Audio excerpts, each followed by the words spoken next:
Hello everyone, welcome to Kiara success shot. Kiara success shot में आप सभी का बहुत बहुत स्वागत है। यूपी ट्रिपल एस सी की वेबसाइट पे कल दो नोटिस जारी हुई थी।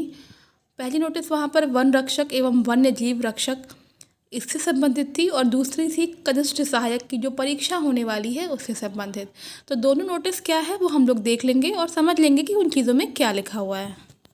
जैसा कि आप देख सकते हैं कि ये एक आवश्यक सूचना है जो कि दिनांक 10 फरवरी 2023 की है। यहाँ पर एक विज्ञापन संख्या है 5 परीक्षा 2019 वन रक्षक एवं वन्य जीव रक्षक। ठीक है, तो इसके लिए जो है ऑनलाइन आवेदन आमंत्रित किए गए थे। ठीक है, और कुल 655 पदों का जो है विभाग के द्वारा अध्याचन ये जो है आया था। तो इसमें है क्या कि जैसे जो विभाग हैं आपके, एक है कार्यालय प्रधान मुख्य वन रक्षक और दूसरा है विभागाध्यक्ष उत्तर प्रदेश लखनऊ। पद नाम आपको बता दूं, वन रक्षक और वन्य जीव रक्षक था। टोटल यहाँ पे देख लीजिए कैटेगरी वाइज सीट्स भी दी हुई हैं। अब इसमें है क्या कि टोटल सीट्स आपकी 655 तो थी, लेकिन यहाँ पे EWS को जो है स्थान नहीं दिया गया था। यानी कि इस कैटेगरी के लिए जो है वैकेंसी में कोई जगह नहीं थी। तो पहले जब ये आई थी तो उसके बाद से इसमें जो है EWS को भी, मतलब टोटल जो मिला करके इसका सार है मैं वो बता रही हूँ कि EWS को भी स्थान दिया गया है। ठीक है, तो इसमें जो है 10% EWS यानी कि जो सीट्स हैं उसके अकॉर्डिंग 10%। तो हम अगर अब देखें तो पहले जो है यहाँ पर सिर्फ अनारक्षित, अनुसूचित जाति, अनुसूचित जनजाति, अन्य पिछड़ा वर्ग यही कैटेगरीज थी, लेकिन अभी यहाँ पर देख लीजिए EWS भी ऐड हो गया है। ठीक है, तो पहले जैसे आप देख सकते हो यहाँ पे अनारक्षित की 370 सीट थी ना, तो अभी देखो 311 यहाँ पे हो गई। यानी कि जो सारी सीट्स में से पहले आपका 10% EWS का भी जो है आरक्षण यहाँ दिया गया है। तो अब आप देख सकते हैं फाइनल जो पदों की संख्या है कुछ इस प्रकार है। वन रक्षक की बात करें तो अनारक्षित में 311 पद हैं, अनुसूचित जाति में 83 हैं, अनुसूचित जनजाति में 11, अन्य पिछड़ा वर्ग में 132 और EWS कैटेगरी के लिए 59। टोटल 596 हैं पद।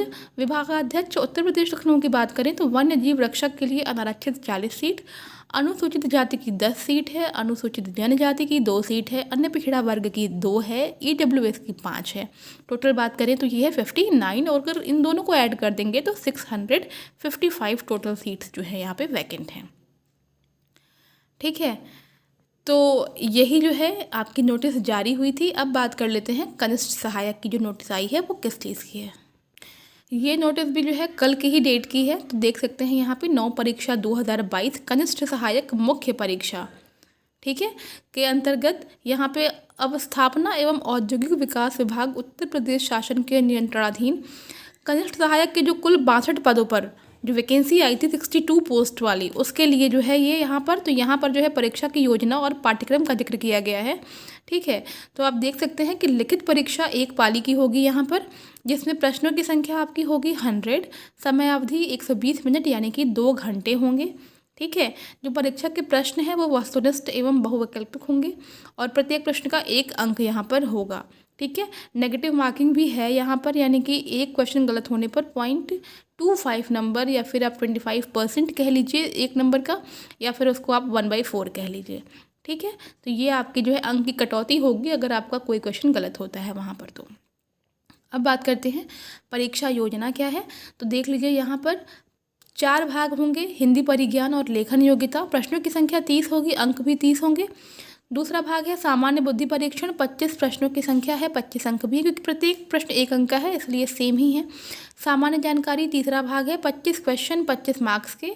चौथा है अवस्थापना व औद्योगिक विकास संबंधित विषयगत ज्ञान यहाँ होना चाहिए, 20 नंबर का ये आपका क्वेश्चन भी है, 20 नंबर जो है आपको मिलेंगे, टोटल 100 नंबर। ठीक है, 120 मिनट यानी कि 2 घंटे की अवधि का ये जो है प्रश्न पत्र होगा। निगेटिव मार्किंग का प्रावधान है, मैंने बता दिया है। ठीक है, प्रत्येक जो है क्वेश्चन पे अगर आप बात करें तो 0.25 मार्क्स कह सकते हैं या 25% कह सकते हैं या फिर 1/4 भी कह सकते हैं। ठीक है, पाठ्यक्रम में देख लीजिए हिंदी परिज्ञान और लेखन योग्यता में यहाँ लिखा हुआ है कि उम्मीदवारों से हिंदी भाषा का ज्ञान और उनके समझ एवं लेखन की योग्यता के परीक्षण हेतु प्रश्न पूछे जाएंगे। ठीक है, ये जो है आपके प्रश्न पत्र जो होंगे वो माध्यमिक शिक्षा परिषद उत्तर प्रदेश के हाई स्कूल परीक्षा के स्तर का होगा, यानी कि 10th क्लास तक के स्तर का। ठीक है, हिंदी की बात हो गई। अब बात करते हैं सामान्य बुद्धि परीक्षण की। तो यहाँ पर इस परीक्षण का उद्देश्य किसी नई परिस्थिति के समझने, उसके विभिन्न तत्वों का विश्लेषण और पहचान करने तथा करने की योग्यता को मापना है। ठीक है, तर्क शक्ति के बहुत सारे प्रश्न आते हैं, रीजनिंग की बुक आप सबके पास होगी। ठीक है, इस परीक्षा में ऐसे प्रश्न होंगे जो अनुदेशों को समझने, संबंधों, समानताओं और संगतताओं का पता लगाने, निष्कर्ष निकालने और इसी प्रकार की बौद्धिक क्रियाओं पर आधारित होंगे। निष्कर्ष वाले भी बहुत सारे क्वेश्चंस होते हैं। अगर आपने प्रीवियस ईयर के बहुत सारे एग्जाम्स के पेपर देखे होंगे तो वहाँ पर तर्क निष्कर्ष वाले भी क्वेश्चंस आते हैं। नेक्स्ट बात करते हैं सामान्य जानकारी की। तो ये भाग जो है उम्मीदवारों की चारों ओर के वातावरण के बारे में, उनकी सामान्य जानकारी और समाज में उनके इस्तेमाल के बारे में उसकी योग्यता को आंकने के लिए है। ठीक है, यहाँ पे ऐसे प्रश्न भी रखे जाएंगे जिनसे ऐसी समसामयिक घटनाओं तथा प्रतिदिन दृष्टिगोचर होने और अनुभव में आने वाले तथ्यों जिनमें ऐतिहासिक एवं भौगोलिक तथ्य भी सम्मिलित हो सकते हैं। ठीक है, विशेषकर जो भारत से संबंधित हों एवं उनके वैज्ञानिक पहलुओं का ज्ञान आंका जा सके, जिससे किसी भी शिक्षित व्यक्ति से आशा की जा सकती है।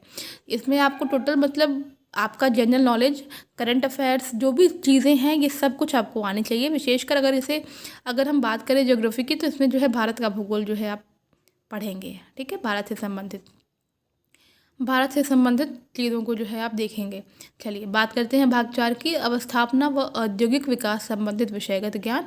तो प्रश्न पत्र का यह भाग जो है उम्मीदवारों से जो है पर्यावरण, प्रदूषण नियंत्रण, उत्तर प्रदेश औद्योगिक निवेश एवं रोजगार प्रोत्साहन नीति, औद्योगिक विकास प्राधिकरणों की आधारभूत संरचना एवं उससे संबंधित जानकारी, व्यवसाय अध्ययन की सामान्य जानकारी, जिसमें आपके जो है कई सारे पॉइंट्स दिए हैं, shares, partnership, debentures, public private partnership, MOU, joint ventures आदि की अपेक्षा करता है। ठीक है, तो ये जो है पाठ्यक्रम है, आप देख सकते हैं यहाँ पर। तो ये जो नोटिस थी ये जारी हुई थी, तो आप परीक्षा भी आपकी जो है वो जल्दी ही होगी, तो तैयारी करते रहें।